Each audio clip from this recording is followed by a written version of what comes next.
Welcome, my name is Mary Wekesa.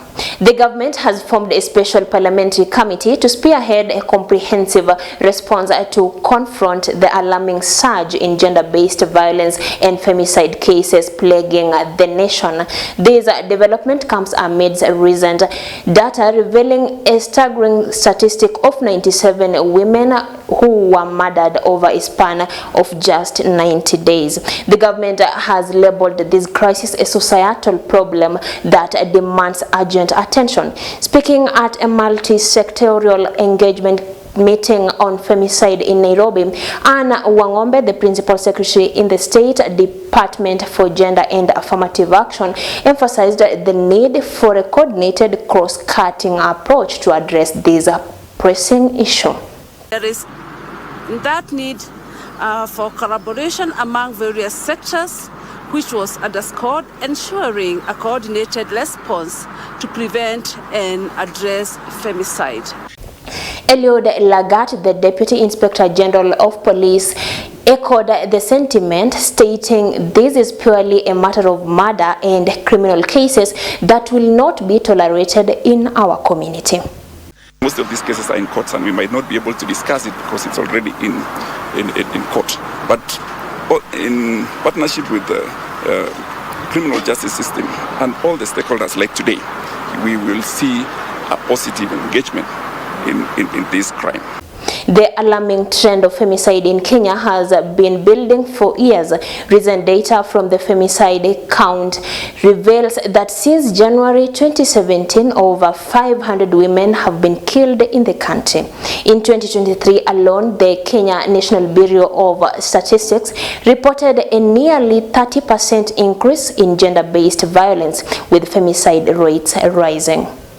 The government's formation of the Special Parliamentary Committee marks a significant step in recognizing the gravity of the femicide crisis and the urgent need for a coordinated, multi-pronged response.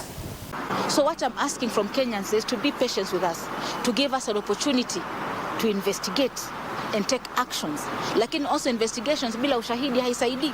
If you know in your community kuna jamaa anahusika ama anadaiwa kutekeleza mauaji ama dhulma za kijinsia, you should not keep quiet. Report those cases to us.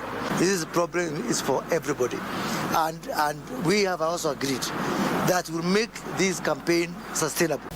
The committee, comprising lawmakers and representatives from key organizations, will be tasked with developing a comprehensive strategy to address the root causes of gender-based violence, strengthen law enforcement, and provide comprehensive support for victims and their families.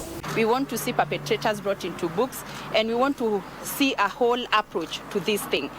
President William Ruto has pledged that the government will allocate the necessary resources to the police to confront this crime effectively. As government, I want to promise you we will go out of our way, provide resources for our police to deal with this challenge.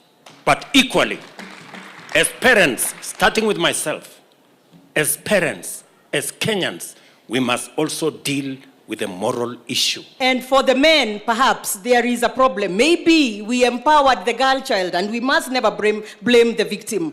And the men don't know how to deal with the girls. I don't know what the problem is, but for sure there is a problem. There is a crisis. Your Excellency, help us get our girls safe. Tunaogopa hata kutoka kwa nyumba. The president emphasized that the nation is grappling with both a criminal and a moral crisis, requiring a multifaceted approach that addresses the societal norms and attitudes that perpetuate violence against women. The government's commitment to tackling femicide extends beyond the formation of the special committee. Authorities have vowed to conduct a thorough review of existing laws and policies relating to gender-based violence to strengthen legal protections and enhance the responsiveness of the criminal justice system. The Kenya Police, that is where we have a big gap, because how do the Kenya Police receive GBV cases? How do they process the cases? And how do we get these cases in court? So the courts also have a role to play. They are our weak link. There's nothing we are doing if we don't take them on.